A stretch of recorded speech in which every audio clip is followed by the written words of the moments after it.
89장 샤론의 꽃예서 나의 마음에 거룩하고 아름답게 피소서. 내 생명이 참 사랑의 향기로 건대마다 풍겨나게 하소서. 예수 샤론의 꽃 너의 마음의 사랑으로 피소서. 하나님 말씀 요한복음 1장입니다. 요한복음 1장 14절에서 18절까지 말씀 교독합니다. 14절 말씀 제가 먼저 받들어 봉독드립니다. 말씀이 육신이 되어 우리 가운데 거하시며 우리가 그 영광을 보니 아버지의 독생자의 영광이여 은혜와 진리가 충만하더라. 요한복음 1장 14절에서 18절까지 말씀 오늘 5번째 하고 있습니다. 5번째. 오늘은 17절에 있는 말씀. 율법은 모세로 말미암아 율법은 모세로 말미암아 주신 것이요 은혜와 진리는 예수 그리스도로 말미암아 주신 것이라. 말미암아 온 것이라. 이 표현 이걸 중심해서 하려고 합니다. 말미암아 주신 것이요 온 것이라. 이제 우리가 요한복음의 지금 환경, 요한복음을 기록되어지는 환경,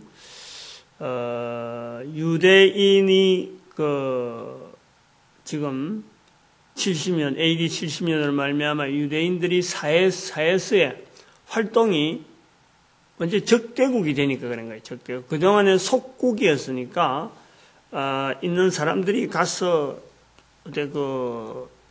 이제 사회 활동을 로마 지역에 각곳에 퍼져서 그 넓은 로마 지역에 또 로마에까지 가서 유대인들이 활동을 했습니다. 그 활동을 한 것을 보면은 사도행전에도 사도 바울이 로마에 압송되어 갈 때에 유대인들을 부른 거예요. 유대인들을 불러서, 내가 사실 예루살렘에서는 이런 일에 대해서, 지금 항소가 됐는데, 실제로는 동족들 간의, 어떤 문제라기보다도 내가 로마에 복음을 전하려고 왔다 하는 그런 변명을 하잖아요. 그만큼 이 유대인들이 퍼져 있었던 거지. 로마 사회 전체에. 근데 이제는 AD 70년 사건으로 말미암아 로마 사회에서 유대라고 하는, 정말하면 이스라엘이라는 나라 자체가 적대국이라, 적대국, 이제는. 그러니까 행세를 못하는 거예요. 행세를. 그 사회 속에서 싹 가라앉아 버렸다는 거예요. 지하로 막 활동하는 거지. 이런 사람들이 나중에, 어디로 주로 모이냐면은, 나중에 오랜 세월을 거쳐서 방랑하는 세월 중에서 이 정권하고는 멀어집니다. 정권하고는. 근데 어디에 나중에 나오냐면은 이태리, 결국 로마 쪽인데, 로마인들이 유대인들이 모여 사는 어떤 집성촌들이 곳곳에 있는데, 저 밑에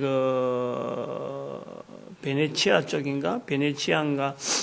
이태리, 저 밑에 남부 쪽에, 하나의 자본 형성을 하는 거야, 자본. 처음에 자본을 형성하는 게 아니고, 돈을 빌려주는 일을 합니다. 이제 우리가 셰익스피어에 나오는 재판하는 거 나오잖아요. 살덩이, 사일록이라는 거, 살점을 하나, 1파운드짜리 살점을 하나 보증받고 돈을 빌려주는 그런 고리 대금업을 이들이 하는 거예요. 유대인들이 하는 거예요. 그래서 이들이 나중에는 전 세계에 뭘 영향을 미치냐면 자본이라고 하는 이 형성을 됩니다. 이태리에서부터 시작해서.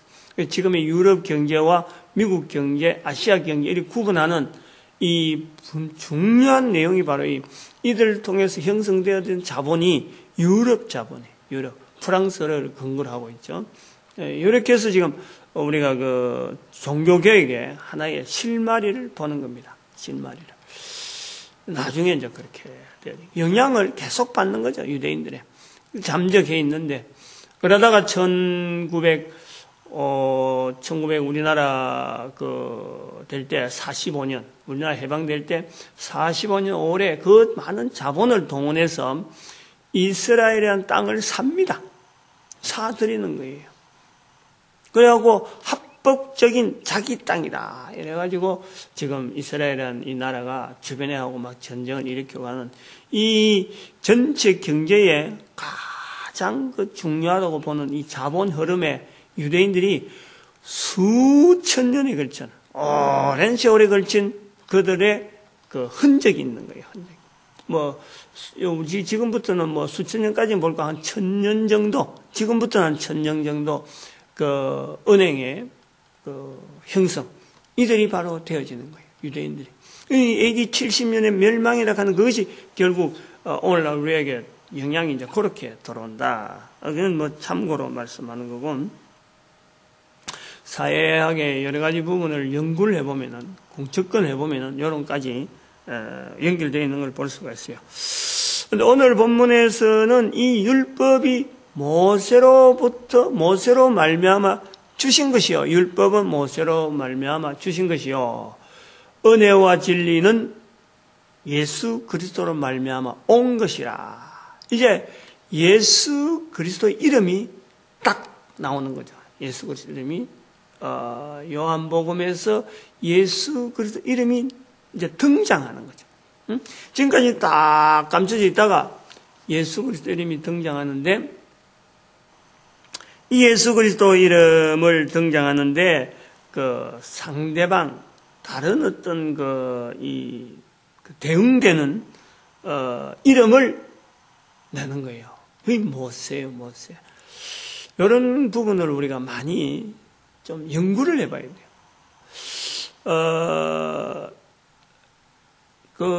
무명의 인물을 이렇게 대치적으로 나타낼 때, 이렇게 소개할 때, 그냥 이 사람은 이렇게 살았다, 이 사람은 이렇게 살았다, 라고 소개하는 그 사람에 대한 어떤 서술을 하는 것보다도 이미 알고 있는, 인지되어 있는 인물을 연결시켜서 아무개 아들이라든지, 아무개하고 관계되는 누구라든지, 아무개와 어떤 관계라든지, 그러니까 이미 알려져 있는 사람을 들면서 그 사람을 소개하면은 이미 알고 있는 사람의 인지도에 따라서 새로 소개하는 사람에게 관심이 가는 거예요. 관심이 가는. 우리가 그걸 해보잖아요. 가만히 있는 허스름하게 이걸 지나가면 이 사람 나이는 몇 살이고 이름은 뭐고 그냥 듣습니다. 그런데 이 사람이 유명한 탤런트, 예를 들어서 강호동이하고 지냈다든지, 강호동이 강호동이 지금 인기 탤런트, 지금은 좀 활동하는데, 강호동이하고 연결된 사람이다라고 하면 한 번 더 보는 거예요. 지난번에 텔레비전 1박 2일에 나오는 중에서 강호동이가 주로 하잖아요, 1박 2일에. 근데 이만기하고 씨름을 하는 거예요. 1박 2일에서. 대단한, 이거는 어떤 뉴스거리죠. 응? 지나가다가 이게 옛날의 이야기인데, 우리 같은 사람을 보면 눈이 동그래지는 거예요. 어떻게 저런 일이 이루어지는 거 싶은 거예요.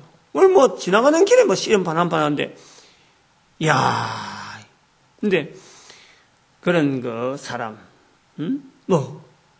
예를 들어서 저 같은 허스름한 사람한테 아니야말로 하여튼 유명한 사람, 누가 들어도 귀가 번쩍하는 사람한테 딱 연결해버리면은 그 사람을 다시 보는 거죠.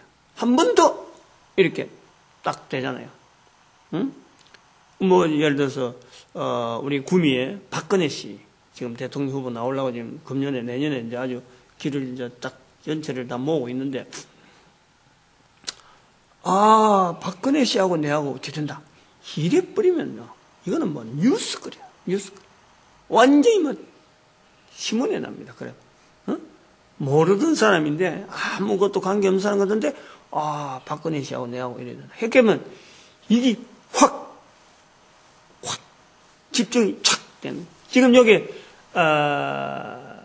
요한이 지금까지 예수 그리스도를 다 숨겨놓고 있다가 예수 그리스도를 숨겨놓고 있다가 예수 그리스도를 소개하는데 모세를 들면 모세를 비슷한 문장을 지금 쓰잖아요.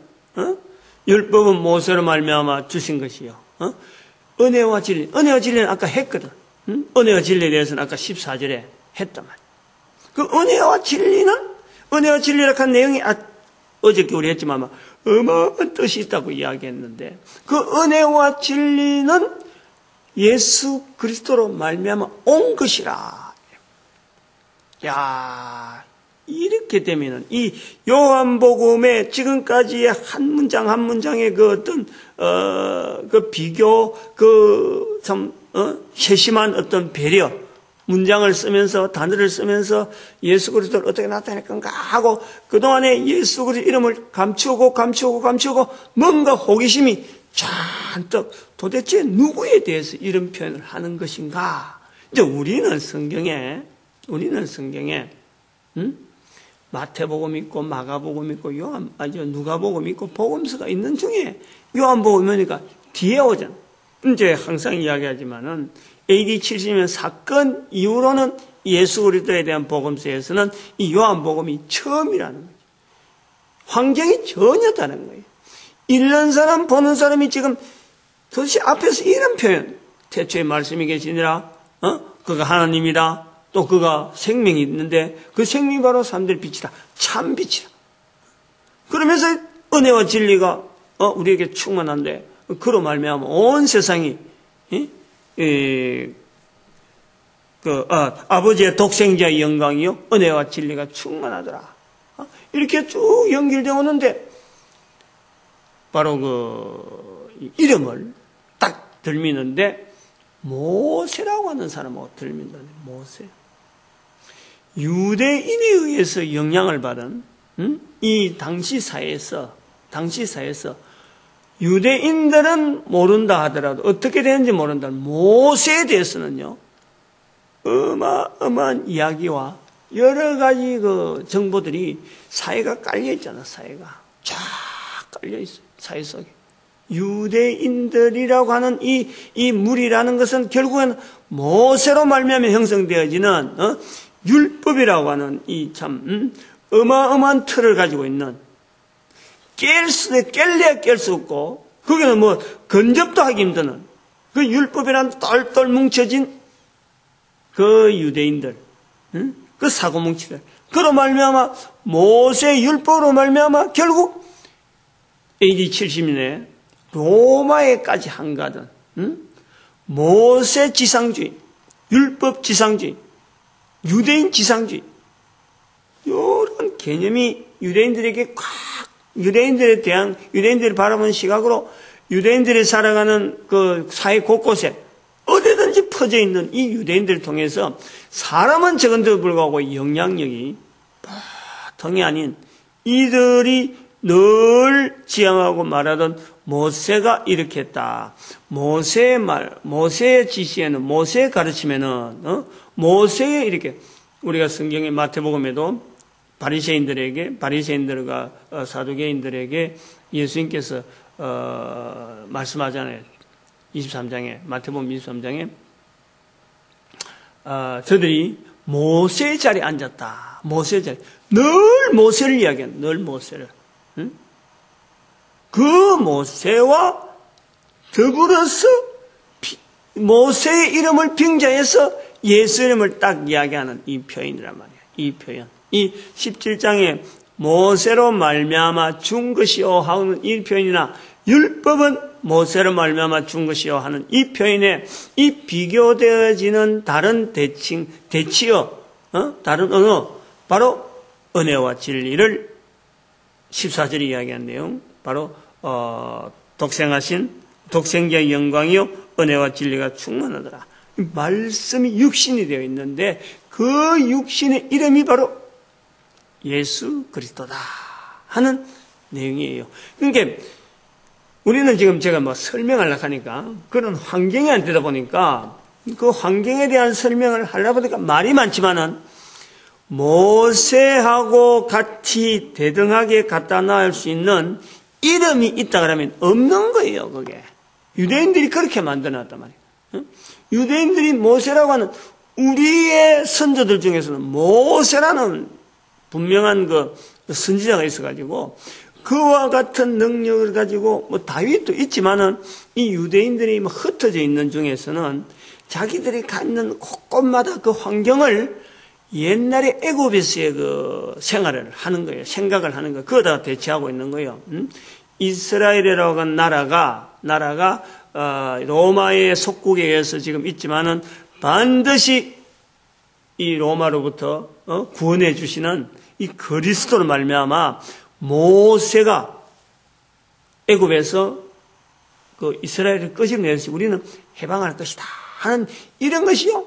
아주 우리나라 옛날에 독립운동을 하는 독립가들이 뭔가 목표를 정하고 독립하고 외치면서 막 암암리 하듯이 늘 유대인들에게는 모세를 빙자해가지고 모세 이름으로 우리도 구원받을 것이다. 구원받을 것 이렇게 막 퍼지니까 로마 사회가 그거에 대해서요 늘 긴장을 한다는 긴장을.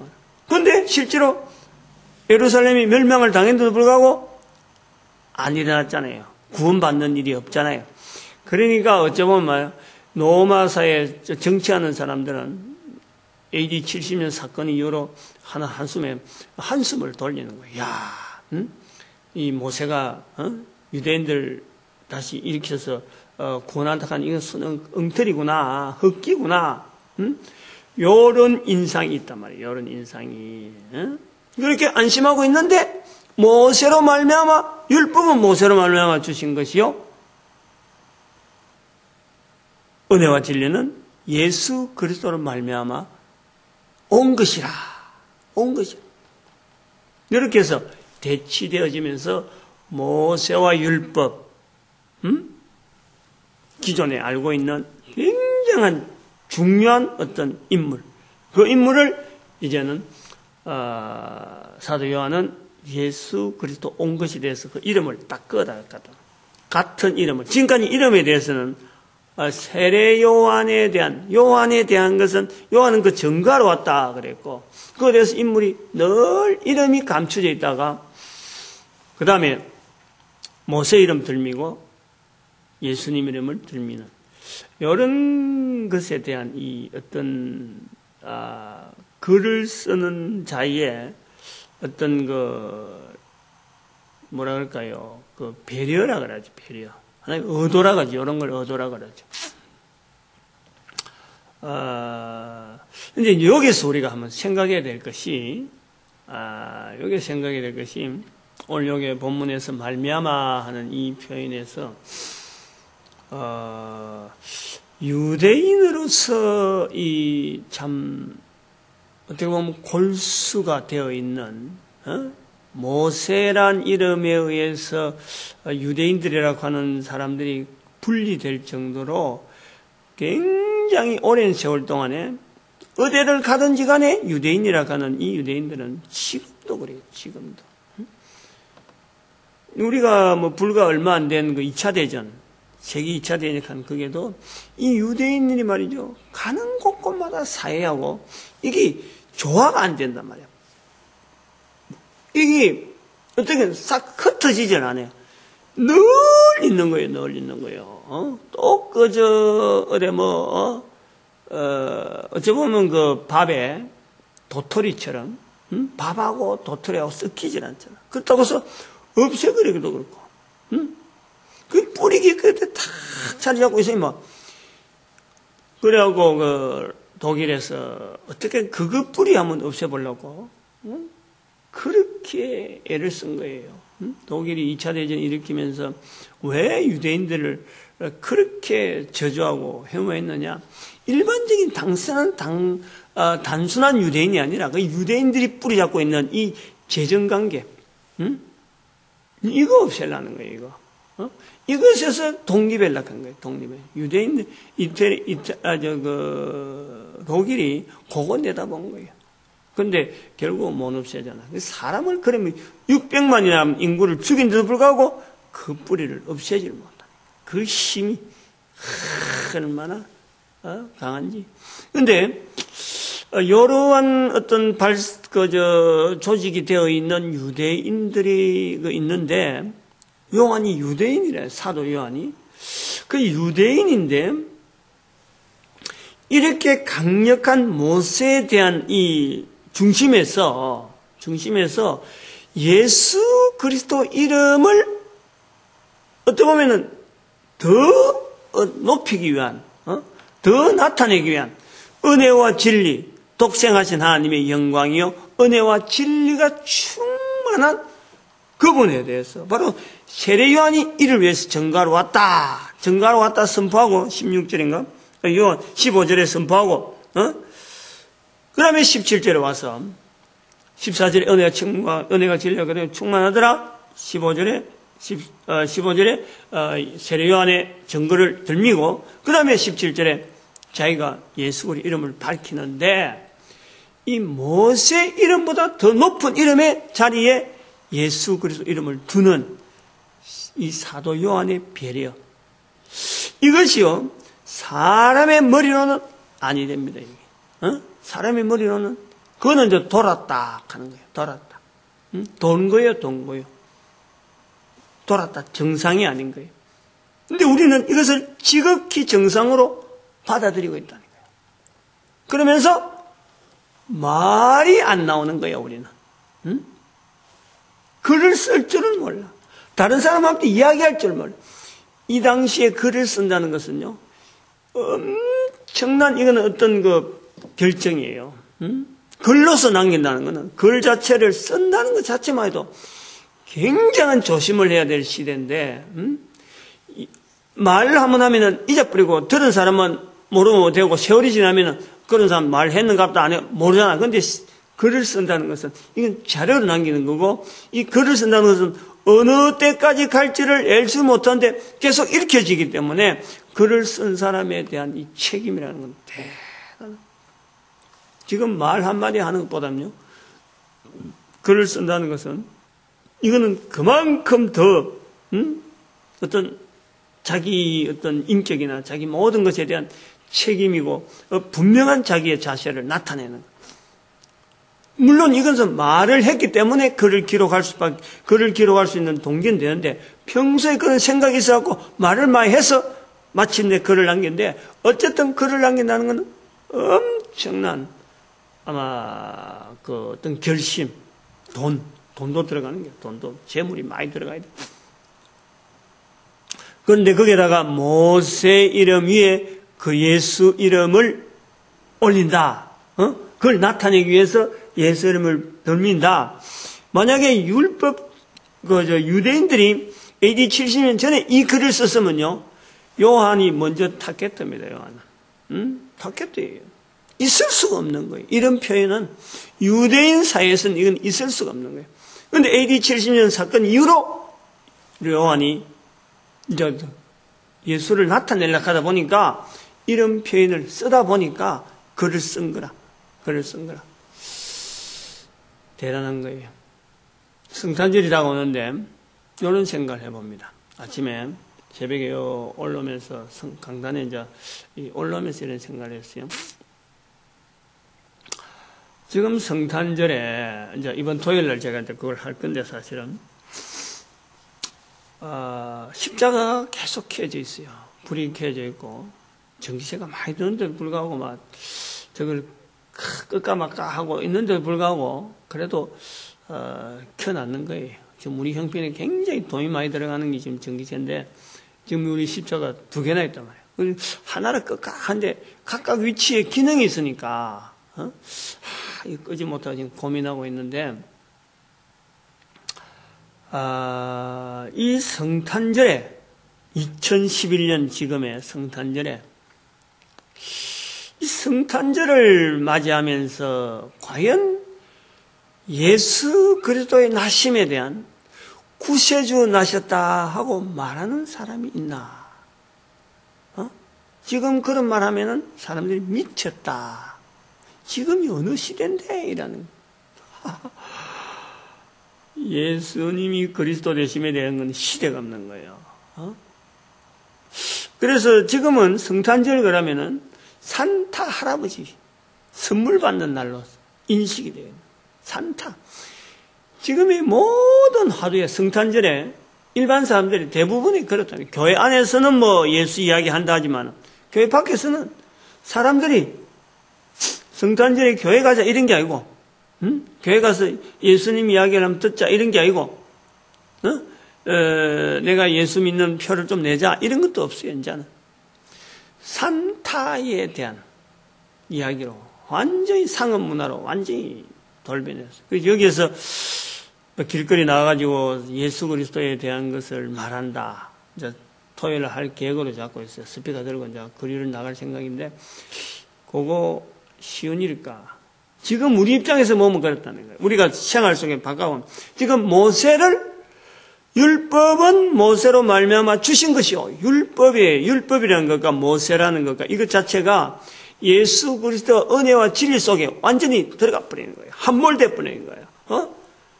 로마 사회가 그렇게 없애려고 율법에 대한 이 사상이나 모세에 대한 여러 가지 이미지를 없애버리려고 그렇게 애를 쓴데 불구하고 예루살렘의 멸망이나 그것까지 했는데 불구하고 사라지지 않는 이 율법과 모세에 대한 이미지를 예수 그리스도의 은혜와 진리 속에 함몰시켜버리는 17절의 이 표현이라는. 그런데 이것이 유대인을 통해서 과연 가능했을까? 이런 표현을 쓰는 것을 우리는 믿음이라 그러는 거예요. 이런 것을 쓸 수 있는 것이 믿음이라. 성탄절 때에 다른 사람들은 쇼핑센터로 가고 뭐 애들 위하고 자기 거 위해서 막 이래 왔다 갔다 하고 하지만은 예수 그리스도 이름을 나타내기 위해서 보내는 시간은요 사람들 보기에는 미친 거지만 이거는 요한복음에 나타나는 이런 모습처럼 믿음을 나타내는 현장이라고 보는 거예요. 그 믿음을 예수님께서 말세에 믿음을 보겠느냐라고 말씀하시는 것들. 방금 또 뭐가 생각이 날 듯 했다고 지금 딱 지나가 버려고 내가 지금. 그런데 아마 내일 한번 더 해야 그 쉬운 길 될지 모르겠어요. 아쉬운 부분이 너무너무 많은 것이 율법은 모세로 말미암아 주신 것이요 은혜와 진리는 예수 그리스도로 말미암아 온 것이라 하는 이 참 간단한 한 절의 표현이지만은 한 절의 표현이 여기에 참 어마어마한 어떤 그 폭발력이 있는 그런 어떤 믿음의 표현을 나타내는. 그래서 요한복음은요 말은 쉬운 말을 쓰는 거죠. 표현은 쉬운 말을 쓰는 거예요. 왜냐하면 요한이 학문을 전문한 사람이 아니라 복음에 대해서 말을 많이 해본, 복음을 많이 전해본 경험이 있는 거고, 그리고 자기가 쓰는 언어 가지고 자기가 표현하다 보니까 말은 쉬워요, 말은. 근데 이것이 다른 복음서나 바울서 신하고는 다르게 유대인이라고 하는 그 어떤 그 울타리가 두고 있으면서 항상 영향을 받고 있는 유대 사회의 그 영향을 받으면서 글을 쓰는 그 바울서 신이나 일반 공간복음에 하고는 이것이 달라서 유대 사회가 사라진 현장에서 헬라 사회 전체, 헬라 사상과 로마 사회 전체에 있는 사람들에게서 이 예수 그리스도를 전하던 에베소에 와 있는 요한의 입장에서 글을 쓰다 보니까 표현이 당시에 쓰는 언어를 그대로 쓰다 보니까 지금은 하나하나 단어 찾기에 연결해보면 너무 어렵다. 너무 어려운 것으로서 요한복음이 주어지지만은 실제로는 전도 현장에서 보면은 이 내용들이 그대로 지금도 그대로 응용이 될 수 있고 그대로 지금 표현될 수 있는 그런 내용이 어려운 내용이 아니라는 거지. 어려운 내용이. 틀을 딱 현장을 전도 현장을 잡고 있느냐? 안 그러면 현장을 지금 요한복음 현장을 전도 현장으로 잡을 것이냐? 안 그러면 설교 준비하는, 안 그러면 문장을 연구하는, 당시의 사상을 연구하는 사람의 입장에서 보면 이거는 어려워요. 표현이 너무 언어적인, 입에서 나오는 말로 가지고 한 표현이기 때문에 사상적으로 그걸 정리하려고 하면 어렵다는 거야. 그 시대적인 2000년 시대와 그 문화, 다시 돌아갈 수 없는 그 문화 속에 있는 언어를 그때 만났던 수많은 사람들의 언어 속에서 묻어 있는 이 요한복음 표현을 어떻게 지금 이렇다 하고 결론을 낼 수 있는, 그건 불가능. 우리가 이 편지라고 하는 이 내용을요, 우리는 굉장히, 내가 아까 이야기하려고 하는 이 부분이 바로 여기 이제 연결되는데, 요한복음의 1장 17절에 나오는 율법은 모세로 말미암아 주신 것이요 은혜와 진리는 예수 그리스도로 말미암아 온 것이라 하는 이 표현은 마치 사도 바울이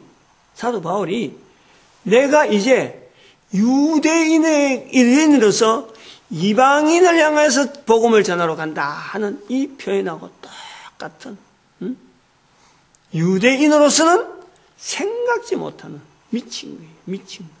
근데 이것이 이제 이유가 사도 바울에게 있어서 갈라디아서에서 2장에서 내가 어떻게 유대인으로서 이런 걸 했느냐 할 때 하나님께서 자기를 택했다는 거예요. 이방의 그 아들을 알리기 위해서 자기를 하나님이 택했다는 하나님에 의한 소명의식이 이게 분명했던 거지. 요한도 바로 그런 어떤 소명의식, 자기 인생을 살아오면서 전체를 걸어서 60년, 70년 사는 동안에, 이 땅에 사는 동안에, 그 살아오는 흔적을 보면서 하나님께서 나를 지금 이렇게 만들어가고 있다 하는 걸 보면서 유대 멸망과 더불어서 이 깨달아지는 예수 그리스도를 말미암아 은혜와 진리가 충만한 데서 바로 이 율법을 대항할 수 있는, 율법을 뛰어넘을 수 있는 이 예수 그리스도를 말미암아 주어진 이 복음의 이 능력을 요한은 지금 자기 사명으로 다른 사람 이방인에게 뿐만 아니라 이건 이제 이방이란 말이 필요 없는 거예요. 모든 사람에게 알리는 편으로서 은혜와 진리라 하는 말이 복음이라 하는 말로 사도 바울의 복음이라 하는 말이나 은혜와 진리가 바로 예수 그리스도로 말미암아 온 것이라 하는 것으로 복음을 이제는 대체하고 있는 그런 우리가 그 하나의 방편을 보는 겁니다. 요거는 개인에게도 다 이거는 가능해요. 오늘 이 말씀을 듣는 우리 한 사람 한 사람이 하나님의 전능하심을 우리가 믿는다 한다면요, 내 한 사람의 인생의 그 어떤 가치와 그 경로를요, 하나님께서 나를 이 땅에 보내신 것이 이 내용이다 하고는 그 발걸음을 분명히 걸을 수 있을 때 예수 그리스도로 말미암아 나의 삶에 어떤 분명한 방향을 정해서 내가 간다 그러면요, 어떤 것이라도 괜찮아요. 어떤 내용이라도 괜찮아요. 예수 그리스도 이름으로 말미암아 내가 할 수만 있다 그러면은 괜찮다니까.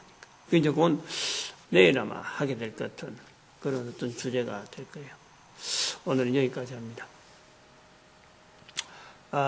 우리가 이 땅에 있는 동안에 성도라고 하는 이 자리가 얼마나 귀한지 다시 한번 새삼스러운 자리로 성탄절을 준비하면서 성탄절을 맞이하면서 과연 이 하루가 어떤 사람에게는 늘 일상적인 것처럼 하루가 넘어갈 수 있는 거고 해마다 다가오는 하루 날이지만 어떤 사람에게는 이것은요, 믿음을 나타내기 위한, 믿음을 또 만나기 위한 어마어마한 날이 되기도 하는 거예요. 성탄절. 이걸 우리가 내 삶을 통해서 올바른 어떤 성탄절에 대한 올바른 어떤 것을 표현을 할 수 있는 이런 계기에 대해서 내가 묵살 시키느냐, 안 그러면 그 자리를 지키느냐, 믿음을 나타내는 자리에서 자리를 지키느냐 하는 것은 개인에게 있어서 하나님 앞에 심판의 어떤 자리이기도 하는 거예요. 좀 무서운 말이기도 합니다. 그래서 성도가 되어진다 하는 것은 어마어마한 권세가 있는 자리. 요한복음 1장 17절을 말할 수 있는 그런 기회가 주어지는 어마어마한 권세이기 때문에 예수 그리스도를 나타내는 일에 하여튼 모든 것을 직결시켜야 될 어떤 필요가 있다. 그런데 시도를 해볼 어떤 지금 기회다. 그렇게 보고 또 모든 교회는 하나 되어서 예수 그리스도를 알리는 그런 도구, 통로, 이런 집단 이렇게 되어지기 바라고 우리 민족이 하나님 앞에 쓰임 받는 일에 오늘도 부르짖는 우리 음성들 되어지길 바랍니다. 주여 삼창합니다. 주여!